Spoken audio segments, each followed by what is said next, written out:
Hi, guys, and welcome to another podcast brought to you by the Poets Foundry. I am your host, Stephanie Lamb Poetry, and you can find me on Instagram, Facebook, Twitter, and YouTube under Stephanie Lamb Poetry. My handle's right down there. You can also find the Poets Foundry on Instagram. There's a Facebook group and YouTube, and you just search it by the Poets Foundry. I think on YouTube it's actually Poets Foundry. We dropped the on it. Anyway, thank you all for attending this podcast, and this is actually the artist appreciation portion of the Poets Foundry. This is where we honor the artists themselves by reading their work and hopefully exposing them to a broader audience. We hand select each one of these poems. I spend a lot of time scouring through the different social media feeds in order to find just the right selections to read. The other aspects of the Poets Foundry, we will be actually unrolling a new aspect, which has been in the vision since its inception, which will be challenges and prompts trying to help other artists hone their craft and grow as artists. So we'll be taking a look at the different styles of writing in both contemporary and classic, and kind of challenging whoever wants to participate in writing, a sonnet, a haiku, a limerick, you know, so, and in different iambic meters as well. The other part of the Poets Foundry is that we, on our social media, we tend to feature the publishers and the publishing opportunities versus featuring poets themselves. That's why we do this podcast, is to honor the poets. The daily um, features in our social media feeds are more geared towards the publishers and publishing opportunities themselves. So even though we do that, we're still supporting the poets by helping give you a resource center if that is the route that you want to take your writing, if you want to publish it elsewhere besides your personal social media accounts. So in essence, we are supporting the artists completely. We're just doing it in a different way. I thought that there was so many platforms out there that were already featuring just the artists themselves, and I wanted to do something just a little bit different. Um, so yeah, welcome to the Poets Foundry, and let's get started.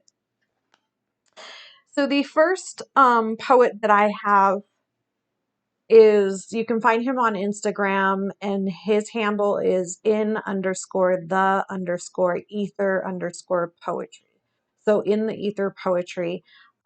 This piece is called Ezra Harper, and I actually read this one during a live on Instagram a couple of weeks ago. And I just, first of all, his poetry is just very, very different. And I think you'll see that in this piece. But aside from that, he's just really a phenomenal poet and person. A lot of these artists, well, not a lot, not all of them, but many of them, I try to get to know on a more personal level than just, hey, you're a fellow poet, what's up, Anyway, in the ether poetry, Ezra Harper.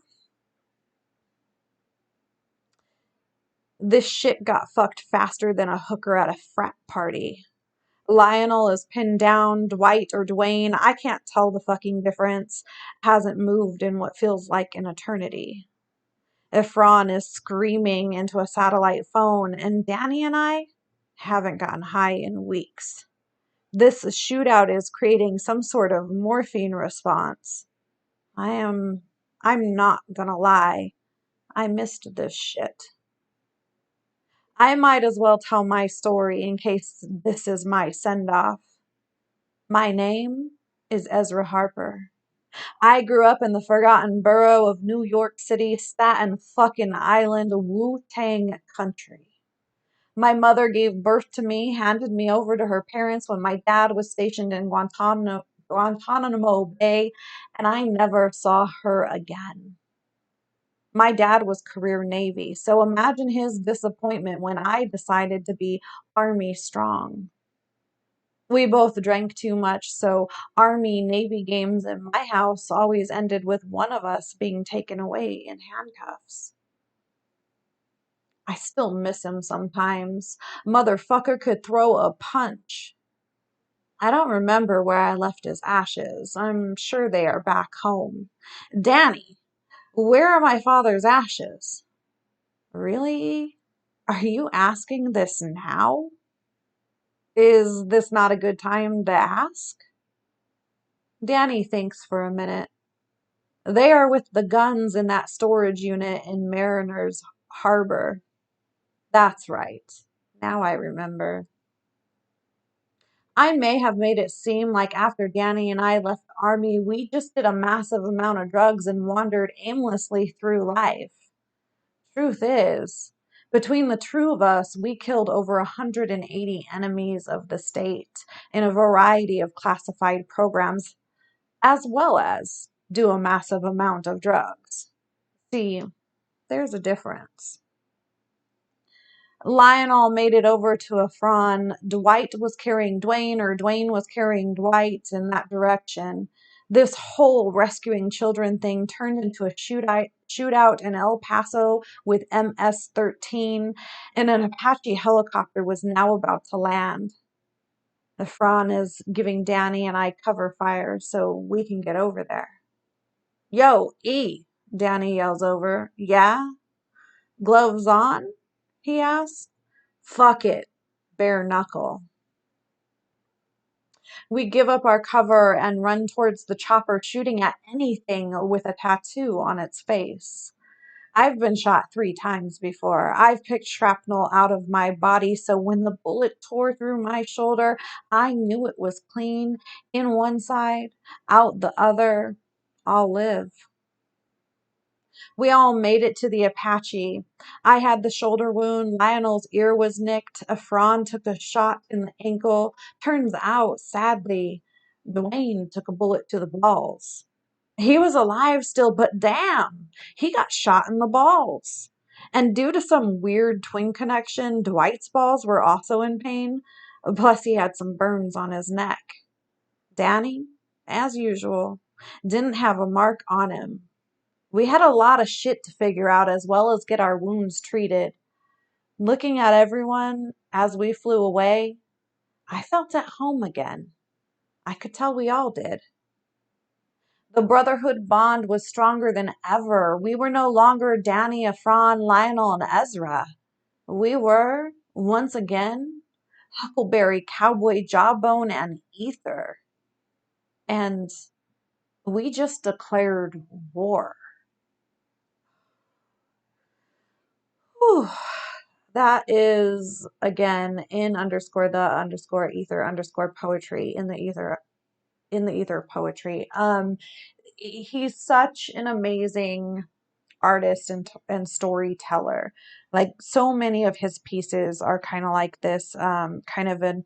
He says in his title that another installment of an avant-garde story arc. So and I know, like, personally, I know that there's always, a shred of truth, a little bit of reality mixed into his stories. But the way that he's able to express them is just so very original, and I think that's why I really enjoy his work so much. Really, since the moment I discovered him, I think almost about a year ago, maybe, 9 to 12 months ago.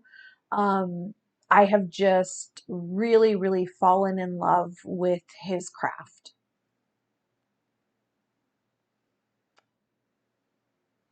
Now, hold on, I'm gonna get a drink real quick.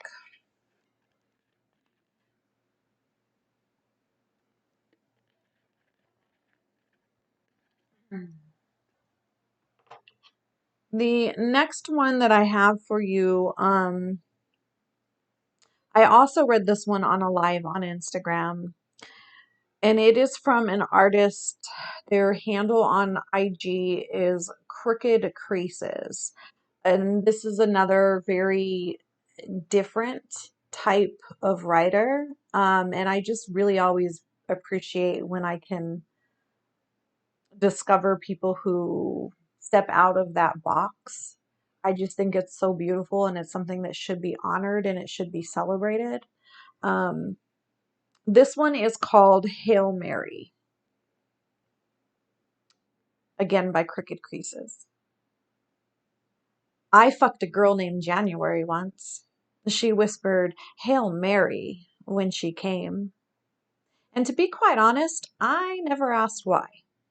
My jealous fingers were so vain, I only wanted her to say my name. She never claimed religion in any other way, a waitress whose mouth never minded dirty plates. I watched as she ate strangers' leftover fries, and never once did she pray beforehand. She would lean over the tables when she cleaned them in such a way that her hair swept over crumbs, and I ignored that every time I swept her hair out of the way. I don't know why I did it. Felt more like a prize won than anything. I'd go home at 6 a.m. thinking about her, just barely curious. I don't think I even liked her. And when she got fired for stealing tips just 3 months into her job, I laughed. I called her once, high in the middle of a dead third shift. When she answered, she placed an order of fries. And when she came to pick them up, she brought her boyfriend. After she paid, I called after her, Hail Mary. Mm. I think that's so clever. That it's so different and just so clever and the way that he, gives the backstory of the Hail Marys. And then, she had kind of the audacity to bring her boyfriend in, so he just kind of stuck it to her, saying Hail Mary. And I can only imagine after she and the boyfriend left the restaurant, if the boyfriend quizzed her on that, of like, why would he why would he yell that? And just maybe what her response to that was. Great piece, great writer. A lot of their stuff is very different like that, and I really enjoy that account. Again, that's Crooked Creases on Instagram.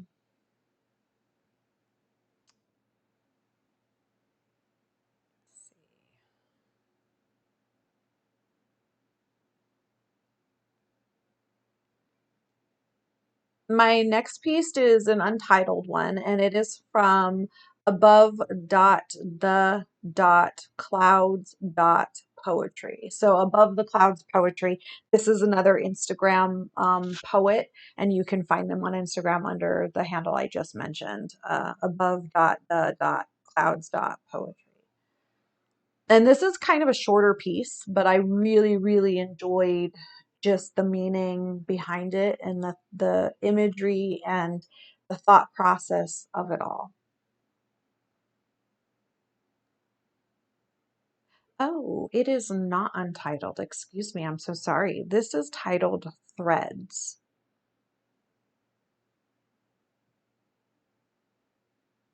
I do not understand the nature of this invisible thread weaving the fates between our lives, composing a rich tapestry of intrigue, hurt, and pleasure.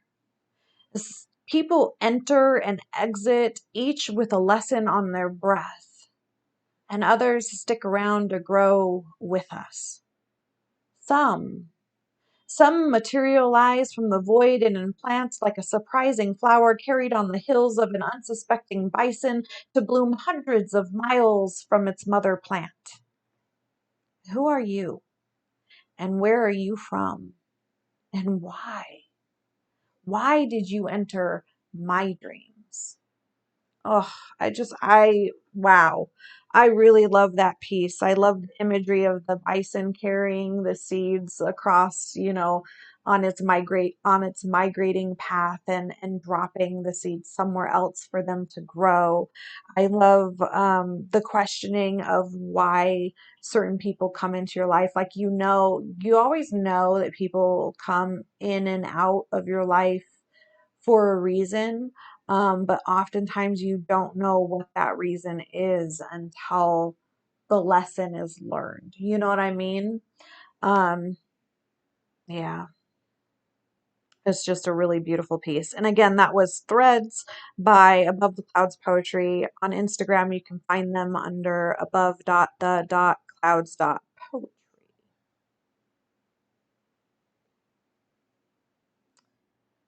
Like this might be a short session. I had a co-host lined up for today, but they couldn't make it. So I had to quickly grab a few more pieces, and I think I'm gonna get through them quicker than an hour. So this might be a shorter episode.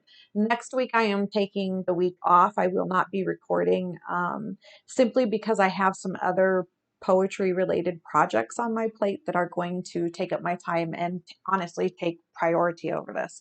I've got a spoken word collab that I'm doing with a wonderful group of poets, Your Heart Beats Strong on Instagram. We're doing like I said, a spoken collab, and it's me and a whole bunch of other poets. So I will be spending this next week getting my words together on that and then doing a video recording for that. So next week there will be no Poets Foundry podcast, but we will pick back up the week after.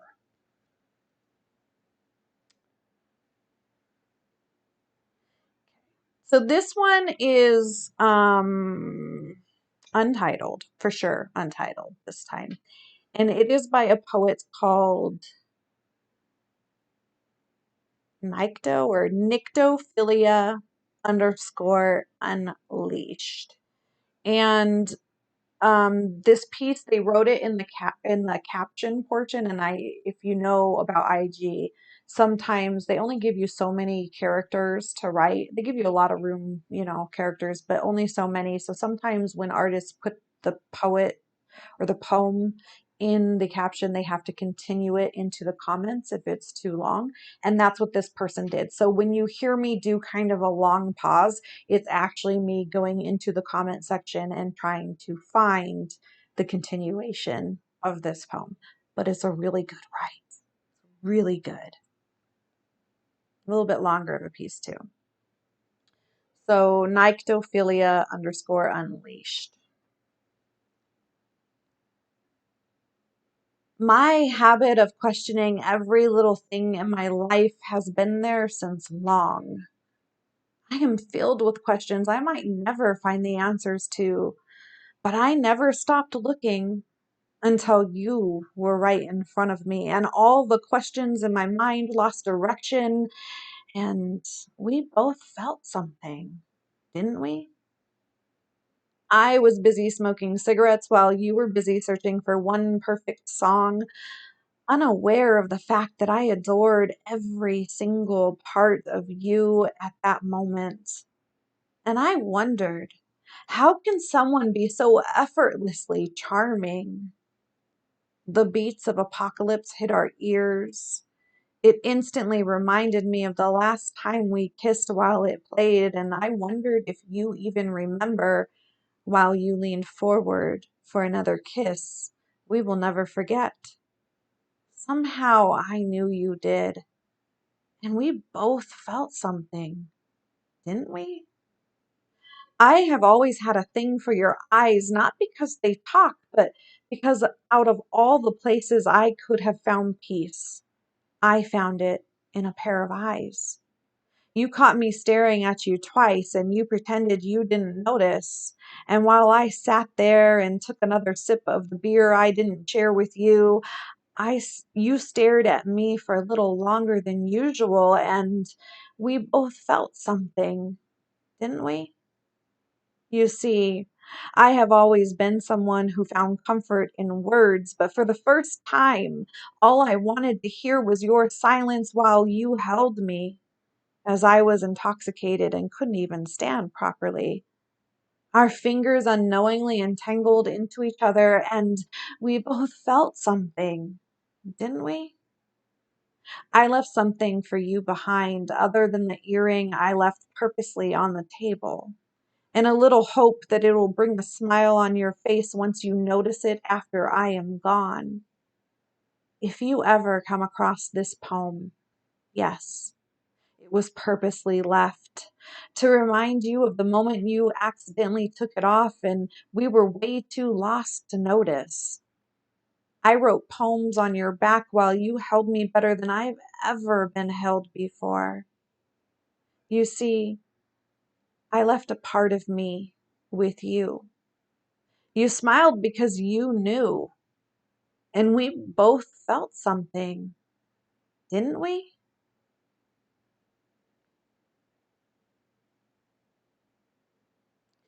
We both had a thing for songs, and maybe that is the reason we never missed listening to music every time we were together. I jumped in excitement when a song resembled our situation. I'd ask you just moments later if you remembered the line. You didn't say anything. Maybe you did, or maybe you didn't care enough to notice. I felt a little fear in my stomach when you closed your eyes and held my hands.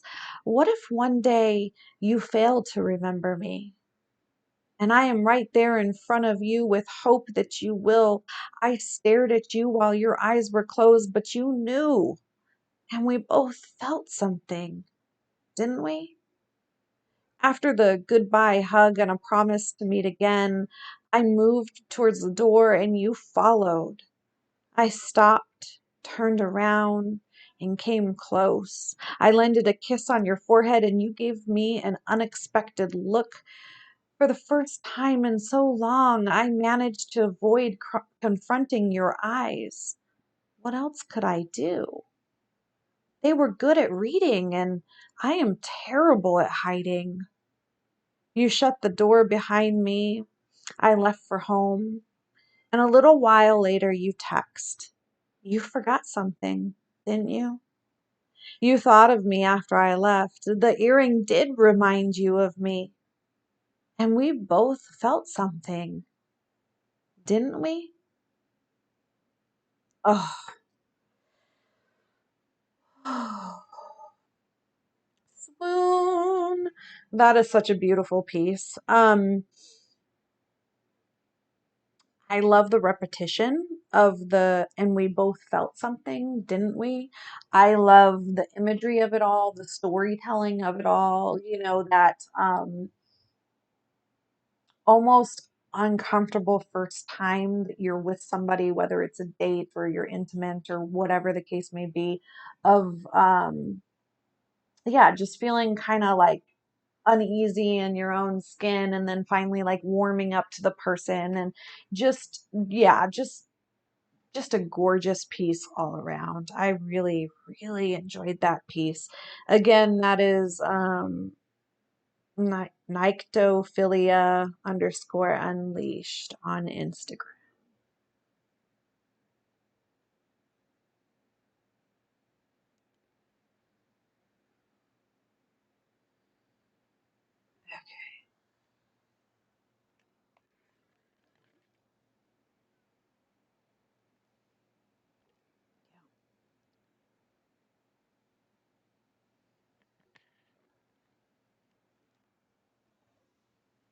Okay, this one is by Jasmine.s.higgins, and that is her Instagram handle.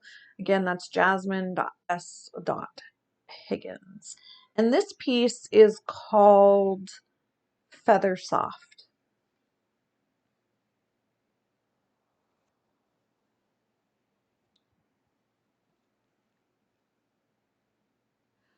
I gather my softness in hopeful hands. I pour it down until you swallow, but you choke on the feathers, and you die with the best side, with my best side on the tip of your tongue.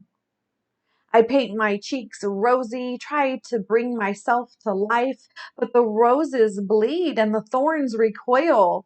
Even nature's the sharpest bits are afraid to touch me. You open the door and you open your chest, and all that spills out is light.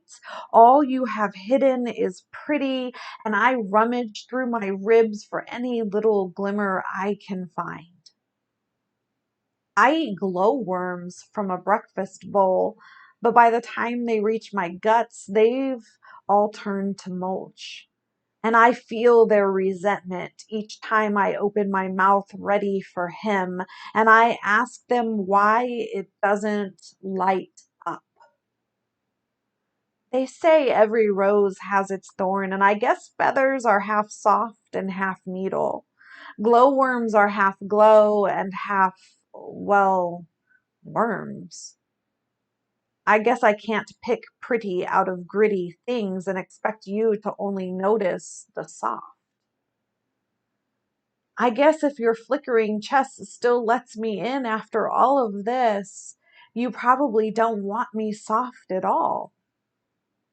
And maybe someday I'll thrill myself the way I thrill you, with 5 fingers in your hair, 4 down in hell, and 1 on the trigger. Ugh. Whew, that was Feather Soft by Jasmine.S. Higgins. And I really enjoyed that piece because it's very different than a lot of traditional poetry. It's not a straightforward, like, this is what this piece is about. It's very, it has a lot of like hidden metaphors and similes, and it kind of makes you think, and it's one of those pieces that can be left up to the interpreter, to the art lover, as to what it means to them. um I love the whole glowing heart, glowing chest imagery that she paints here. I do believe that some people's, like, well, in metaphorically, that some people's hearts really do glow, and we seem to gravitate towards those warmer beings. And then I love like how she, said, here she says, I guess feathers are half soft and half needle. Like, that's just something that you don't really think about, like, but it's true. Have you ever picked up a quill and noticed that it's quite sharp at the end, while the feather part is just so elegant and soft and beautiful. um and just the whole melding and of soft and hard and gritty, and yeah, and finding the beauty even in the dark stuff. So I really enjoyed that piece. Ooh, this one I've been saving for quite some time. I loved this piece. This is from comrade.alexander underscore writes. That's an Instagram handle. And again, that's comrade.alexander underscore writes. And this piece is called Mother Midas. It is a handwritten piece, so I may trip up on a couple of words because it's hard to read handwritten poetry. I prefer typed, and I usually will skip over handwritten ones, but his handwriting is actually quite nice. And this is just an amazing, amazing piece. Mother Midas. Everything you never touched grew mold upon it.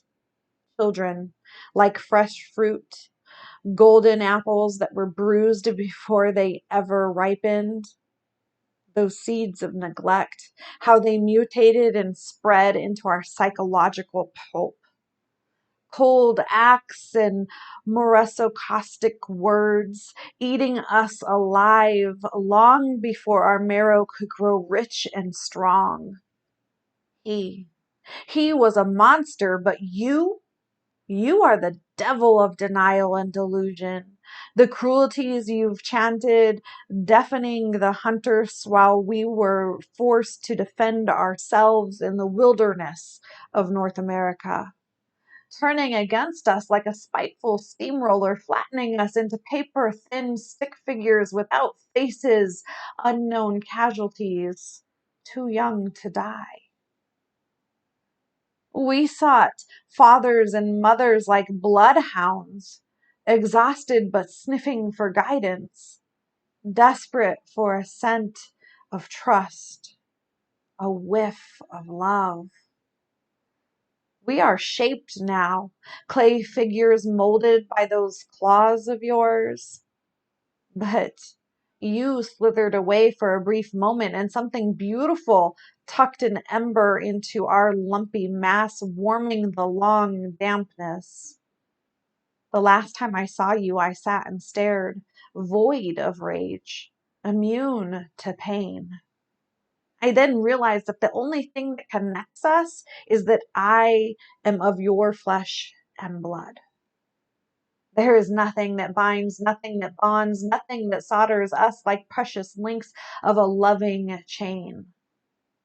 The only chain that rattles is one of hurt and harm.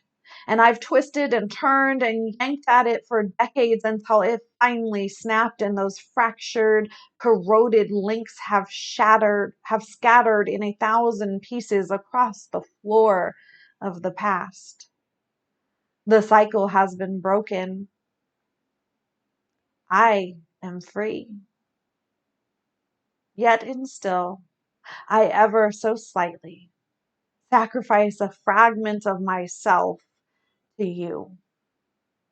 Even in your last days, I say to you, my door is always ajar. Mm. That was Mother Midas by comrade.alexander_writes, and you can find him on Instagram. I really loved that piece because I think that it's very unfortunate when people grow up without a good mother figure. Like, that's the one person in the world that you should be able to turn to. This should be um, your biggest advocate, your sense of security and trust and love. They're like your first example in life of unconditional love. And it really does set the precedence of how you will love other people for the rest of your life. And I think that it's very honorable that this writer was able to not only express and share something so very tragic and deep and hurtful with the rest of the world, but to identify it for what it was and to be able to break that cycle and still live a good, happy life. So kudos to you, Mr. Alexander.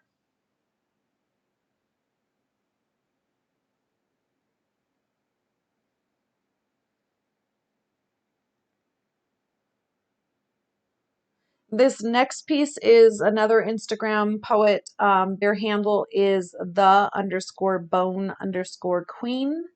And I don't know that this one is okay. I think it's titled, I Guess We Carry Our Souls Like Bodies.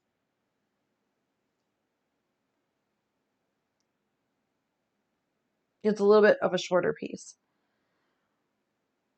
I guess we carry our souls like bodies, like something that carries smoke and mud, like something that carries the weight and form of womanhood.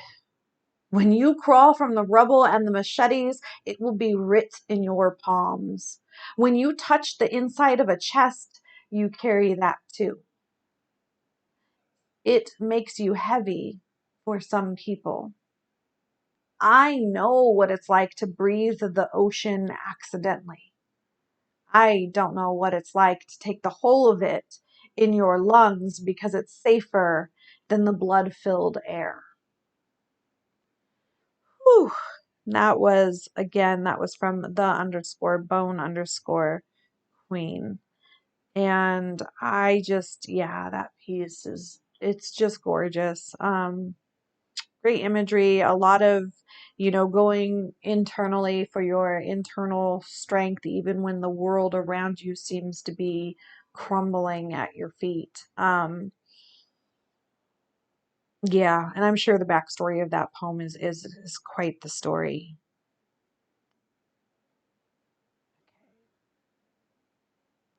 This next piece is quite an emotional one. I think the first time that I read it, when she put it out back in like January, it really broke my heart to read it. Whew, this is by Ebony Jewel Wing, and that's all she has. Her handle's all one word: Ebony Jewel Wing. An amazing, amazing writer. And this is called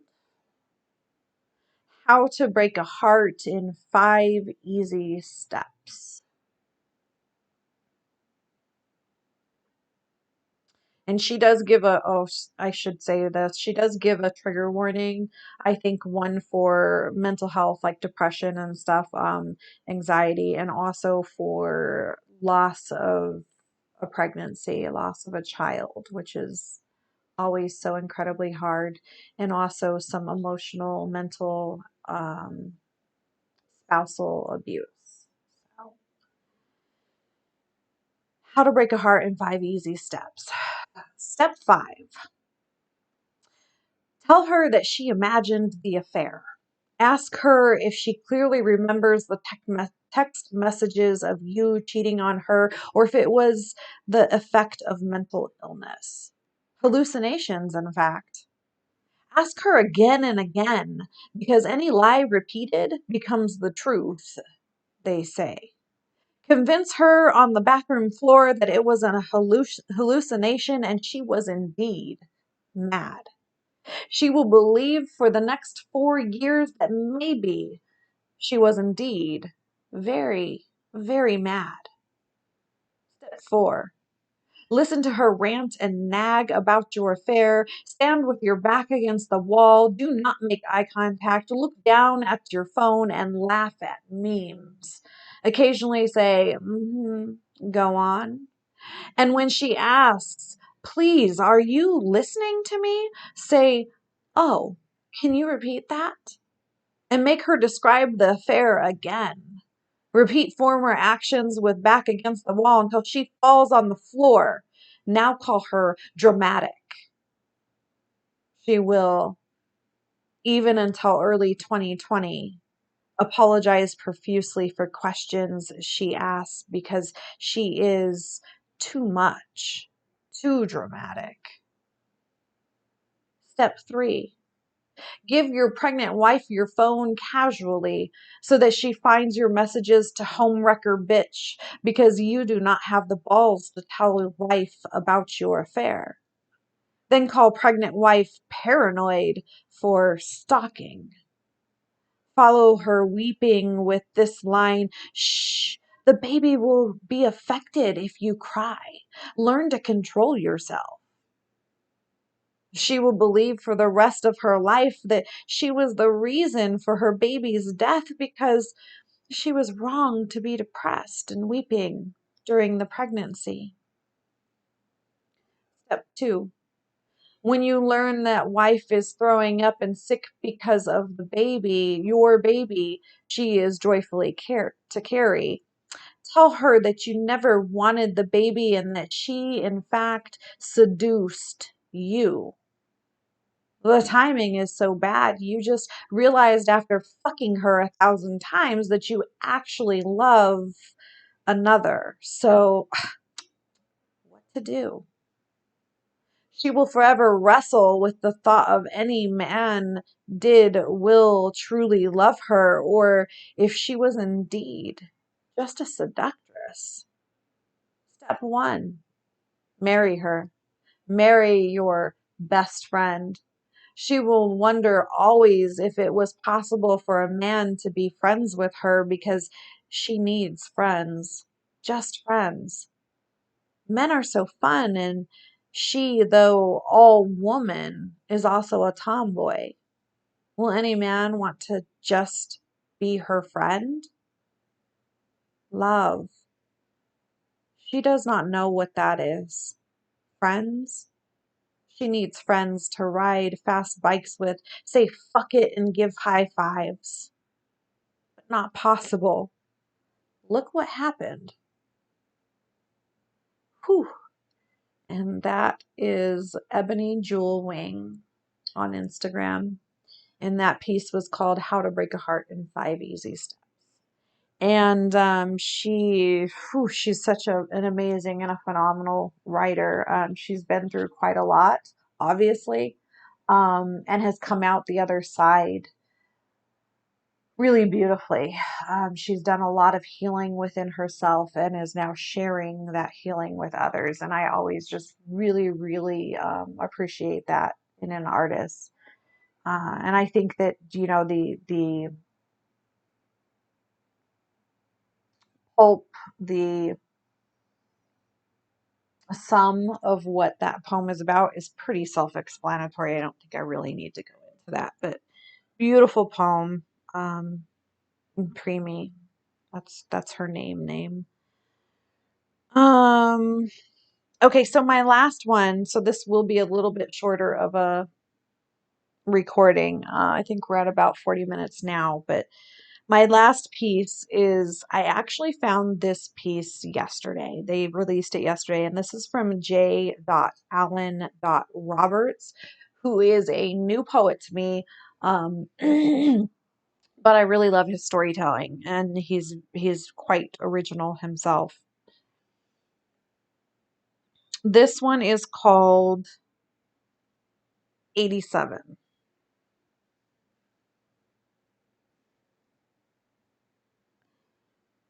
I remember it like it happened yesterday, the moment she walked into my life. An old jukebox filled the air with an INXS tune. She leveled me with a single glance, and my 14-year-old heart never stood a chance. Knobby kneed and legs as long as the summer day. A mint chocolate chip smile I could almost taste. And those eyes, those damn eyes of blue, sparkling as diamonds, window into the unknown. It was then and there a dream was born with wings, and I realized my life would never be the same, that I would forever be bound to her by soul. We were just teenagers finding our way along gravel roads of a small hometown with neither of us belonged. Those city limit signs couldn't hold us back. Eventually, our paths took different directions, sometimes near and at others far, but still, we remained. Regardless of time and distance, our dreams continued to fly high above the clouds. I think of her often. The simpler times in the summer of 87. If I close my eyes and draw a deepened breath, I can almost hear her voice whispering my name. Smile, baby, smile. And that was 87 by J.Allen.Roberts. And I just, wow, I really love that piece. It's just so gorgeous. That whole, like, walking down memory lane and that first real love and puppy dog love and love at first sight and just being young and still believing in the fairy tale love, and I do love that he mentions that he still, still thinks of her and that their paths, even though they took different directions, they still intersect from time to time. And yeah, I really loved that piece. And that was again J.Allen.Roberts. So that's all I've got for you guys today. Um, 2 weeks from now, I will have probably, I'm not going to promise, but probably have a co-host alongside me. I think it'll probably be one of our other curators. If you missed those announcements, we signed on 2 new creatives, curators, admin, whatever you want to call them from whatever platform. Um, underscore silent dot lover underscore. That's Miss Natalie Cerna. She was on our last podcast. And then also C Sound SC, which is Cynthia, um, or C Sounds C. Either way, it's still spelled the same. And that is Cynthia. She and I worked together on another platform in the past, and she is an amazing artist and she's just an amazing person. She is also helping, they're both helping with both the Instagram and the Facebook account, adminning, creative, whatever you want to call it. And we are working on signing on a few more people, and we'll make those announcements here shortly. Like I said, we're going to be unveiling the um, challenge, prompt, education portion. Wow, it just glitched out pretty bad. The education challenge prompt portion of the Poets Foundry here soon. And again, check us out on Instagram, Facebook, or YouTube. And you can find me at the handle down there below at Stephanie Lamb Poetry. Thank you guys for, if you got this far, thanks for sticking it through. Um, yeah, and until next time, we'll see you all later. Thank you guys so much for attending.